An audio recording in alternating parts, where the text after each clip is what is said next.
Week 18 is over. The 2023 NFL regular season finito. Fantasy season was done last week, and if you're in terrible leagues that had a Week 18 fantasy championships, ditch those. Shouldn't have been playing this week, but I really want to talk about some of the things that we saw happen on the NFL field this Sunday, but that's not why you're here. You want to talk about the 2024 NFL Draft. I want to talk about the 2024 NFL Draft, especially that we've got the draft order for majority, at least the top 15, locked in, and that's what we're going to do in this show. I'm glad you're here. If you want to hear about Trevor Lawrence and Derrick Henry and Aiden O'Connell and Kyler Murray and Trey McBride, Breece Hall, and all the awesome, fantastic fantasy assets that we have been blessed with in this 23 season, make sure you wake your ass up. 8 a.m. Eastern Standard Time. Wake up with Ray G. We're back on tomorrow live stream, as well as the hot takes and trending topics episode series type deal that we're running every single day on the channel. Glad you're tapped in. We got a lot to get into. 2024 NFL Draft. Y'all know what it is, baby. Let's get it. Okay, let's get it. Bitch, let's get it. Woo! Let's get it. It is over, and it is time to get ready to fully immerse ourselves and dive head first into rookie prospect season. Enjoying a good Sunday night game between the Miami Dolphins and the Buffalo Bills. Appreciate y'all being here. Y'all know who it is, man. It's your boy Ray G. You can find me on X at RayGQ. Go to DestinationDevy.com and check out the Destination Devy podcast radio feed. But let's talk about it. We are going to head over to PFF, use their mock draft simulator, and talk about where we think these collegiate prospects are going to go and how would we react in fantasy football if these were, in fact, the landing spots. So let's dive right into it. Let's pull up the board. I'm controlling the picks 1 through 15. That's all we're doing, top 15. See where these college prospects are going to go, and let's have a conversation about the 101 awful trade by the Carolina Panthers. Once again, just digging that knife into the Carolina Panthers back a little bit more. Just an awful trade to get Bryce Young. Probably my biggest miss of the entire season. But Chicago's sitting at the number one spot, y'all. And we're all watching the game. And Justin Fields, you look at the final numbers, doesn't look awful. It's not great.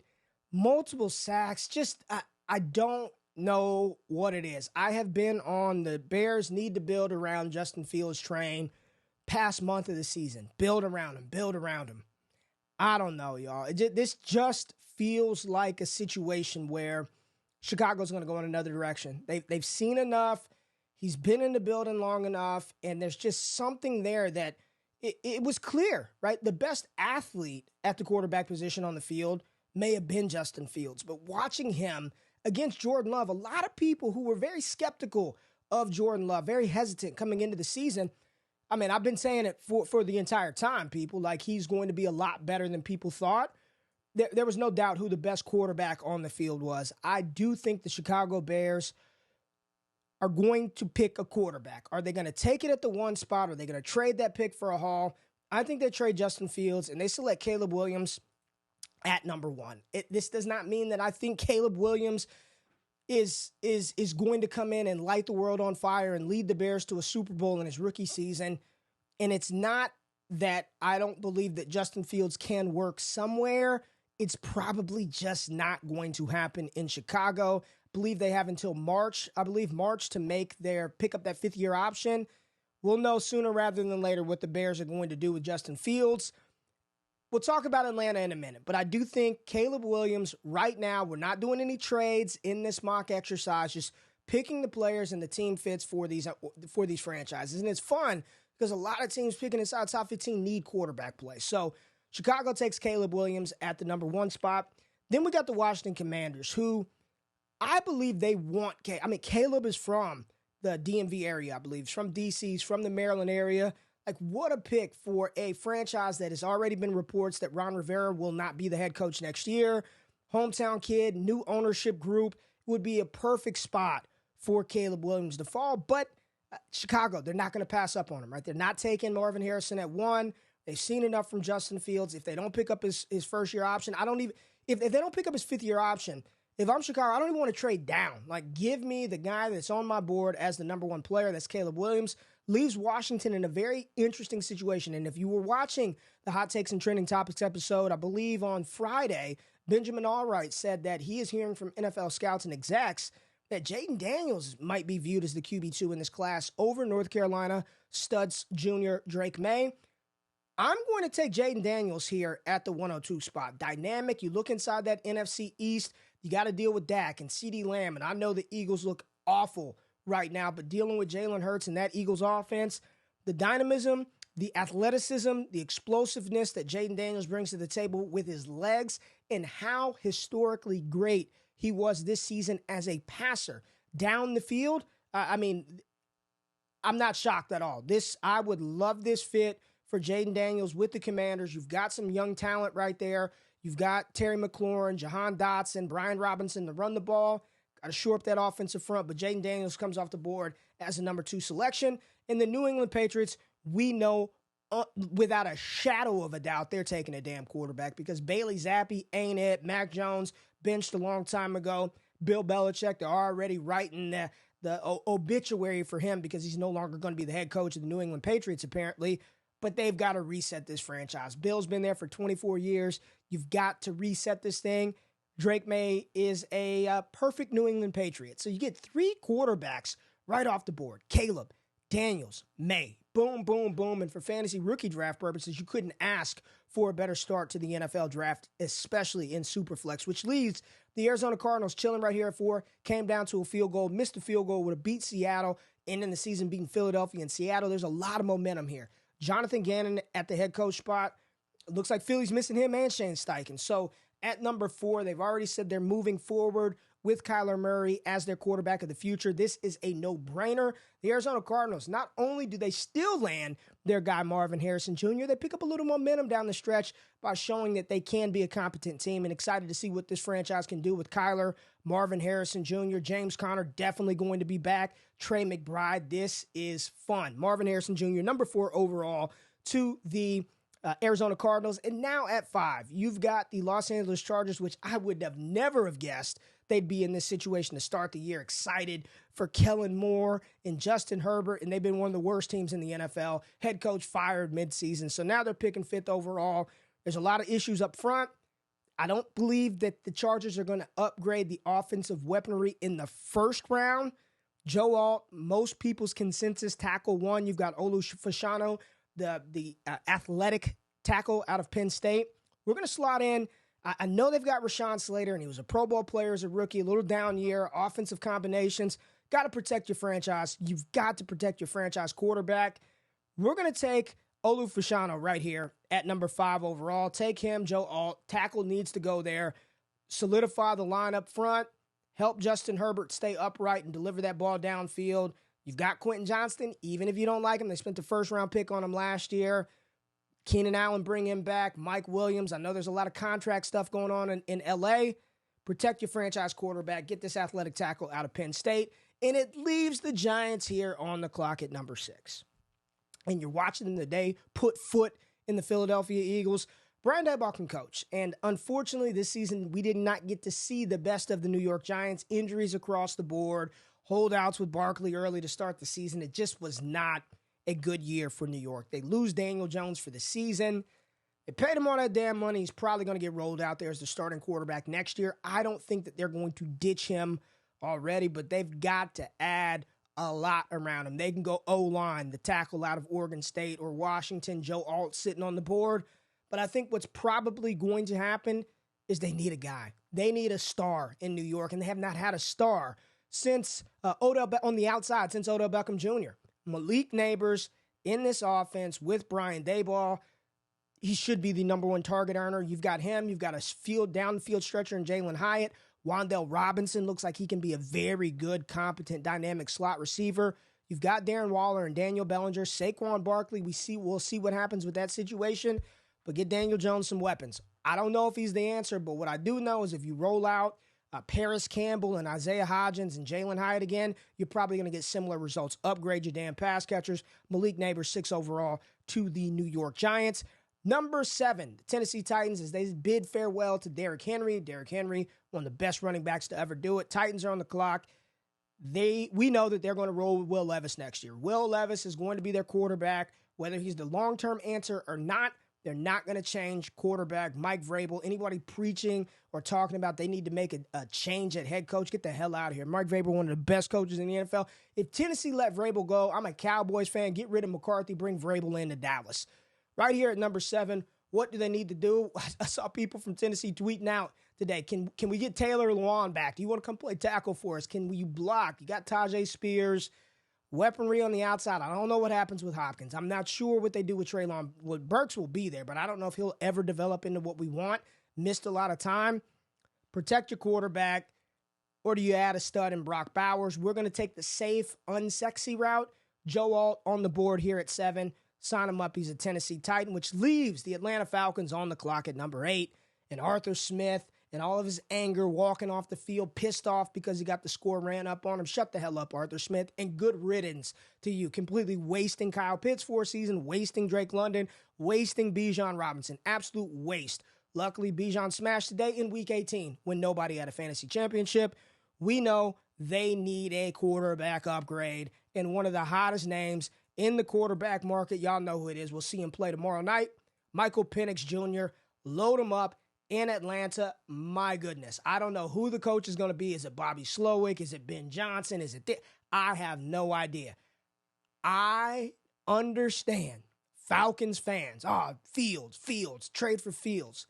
If I'm Atlanta, screw that. I'm not giving up no 2 and a 3 for Fields. Give me my capital. Keep my first round pick. I'll use my second and third round picks on other position players of need, but we're going to take a quarterback that we believe can be an assassin from the pocket, that can be a ball placement specialist, that can deliver the ball in all quadrants in the field with supreme accuracy. We've got weapons. We have talent. Michael Penix Jr., number 8 overall to the Atlanta Falcons. I have no clue where Justin Fields is playing next year, but it ain't Atlanta. And if I'm a Falcons fan, I don't want him. I want something fresh.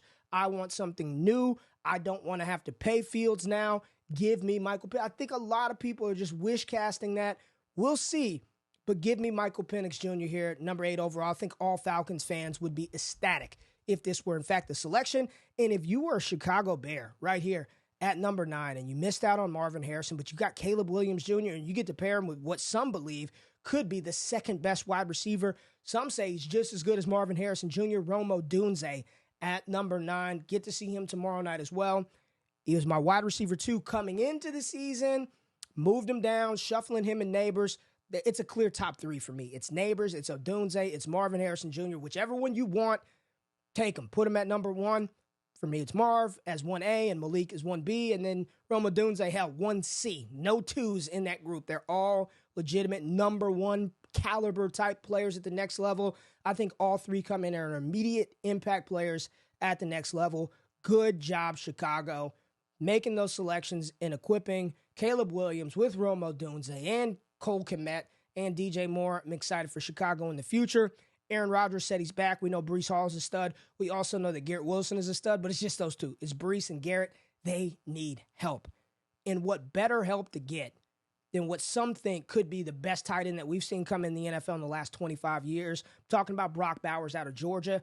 He is incredible. You give Aaron Rodgers this weapon with Garrett Wilson, with Breece Hall. The best thing about this for fantasy purposes is it's consolidated. I know who the hell's getting the ball. There ain't going to be none of this. Ain't going to be none of that. Rodgers, get the ball to your playmakers, and let's ride, baby. So your top 10, according to me, right here on January the 7th, Caleb, 101. Jayden Daniels, number 2 overall. He's a Washington Commander. Drake Maye is a New England Patriot at 3. Super Marv goes 4th overall to the Arizona Cardinals. Olu Fashanu goes 5 overall to the LA Chargers. Malik Nabers, 6 to the Giants.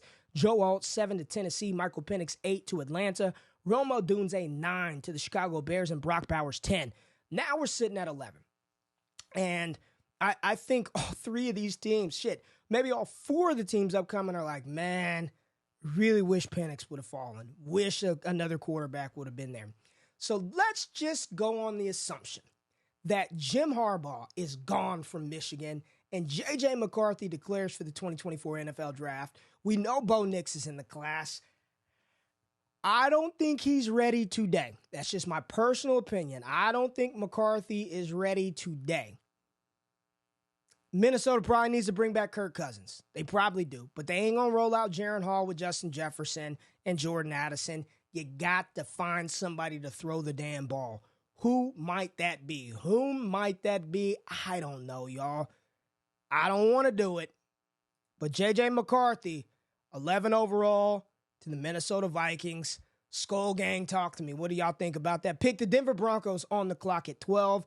And the arrogance of Sean Payton will say, we're not going to take a quarterback. We can make it work with Stidham. We'll go trade for this player. I don't know who the hell Payton and company are going to bring in. Do not believe it's going to be Bo Nix right here at number 12 overall. So we'll just say, I have no idea. I want to get to the offensive guys. It's fantasy. Let's give him a tackle. Here you go. Tackle out of Oregon State. A lot of people like that kid. Now you got the Oakland Raiders, my Las Vegas Raiders here at 13 overall, who I'm watching the game, y'all. No doubt. Could a player like Jayden Daniels be an upgrade? Sure. Could Michael Penix work in Las Vegas? Sure. I think Aiden O'Connell is good enough to give him a run. Just give him a year. Give him a year. See what you got, LV. See what you got. I'm fine with AOC for a season, which that means, take the best available player. You pair Latu up with Max Crosby on the edge. I know they spent the top pick on Tyree Wilson, but seems more like a 3 technique inside, not get after the pass rusher. Could you go Dallas Turner, another edge, Kool-Aid McKinstry, cornerback help, Nate Wiggins. Some people believe he's the best cornerback in the class. Cooper DeJean. Hey man, we got a white boy coming in at cornerback and he's damn good. Or do you go quarterback and take a Bo Nix? I think they roll with Aiden O'Connell. He's done enough that at least you can be that Davis Mills level bridge for a year. And you take one of the best available defensive backs in this class, Kool-Aid McKinstry, going 13 overall to the Las Vegas Raiders, which leaves Dennis Allen and the New Orleans Saints on the clock. They are not going to go quarterback. Derek Carr has done enough to earn that job for another year. So we'll slot Latu in right here. And then you got the Indianapolis Colts picking at number 15 with Anthony Richardson back at the helm. Gardner Minshew will not start next year. Got a lot of upside, encouraging things that we've seen from Josh Downs. Michael Pittman looks like a stud. They need to get a tight end, add some help for Anthony Richardson. They probably need a lot of other position players of need, but I'm going to shake this thing up because we had a big declaration from somebody that I'm not sure many people know about, but you want that physicality, you want that dog, you want you an offensive weapon that can not only help you in the run game, but be dynamic in the receiving game. This might be a little too high for him, but y'all will know the name by the time we get to the NFL draft. J.T. Sanders, Jatavian Sanders, is going to be a first-round pick in the 2024 NFL draft.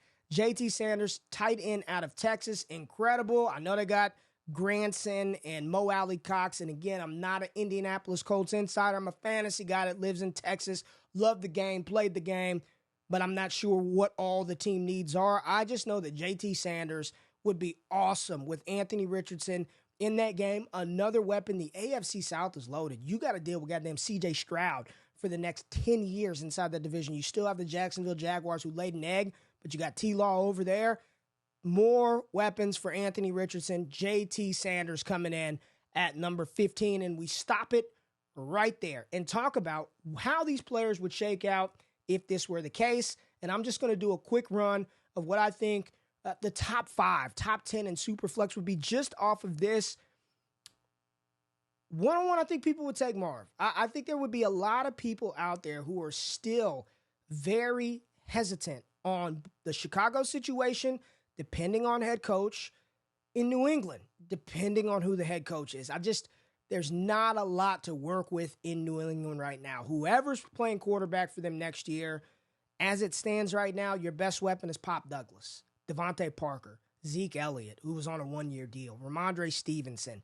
I think people would be very weary of that situation. So I do think Marv would be the one-on-one in most formats, right? In most formats, Marvin Harrison, Superflex, and or single quarterback will come off the board first. Then I do think Caleb Williams, he was the first quarterback taken. He's the best quarterback in this class.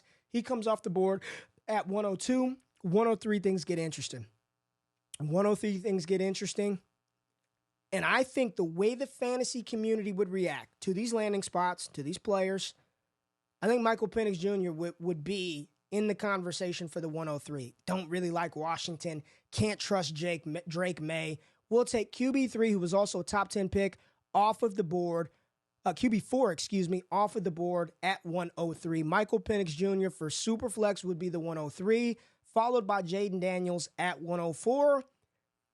And then I think at that point, Drake Maye comes off the board at 105 with the New England Patriots. Now, if Ben Johnson's there, that may change the equation of everything. But right now, if it were single super flex, I believe Marv would be the 101, Caleb 102, Michael Penix 103, Jayden Daniels 104, and Drake Maye coming in at the 105 spot. That just means if you're picking 106, 107, 108, I mean, that's awesome. Malik, Nabers, Brock Bowers, Odunze, potentially a J.J. McCarthy in there as well. Maybe Bo Nix later down the line.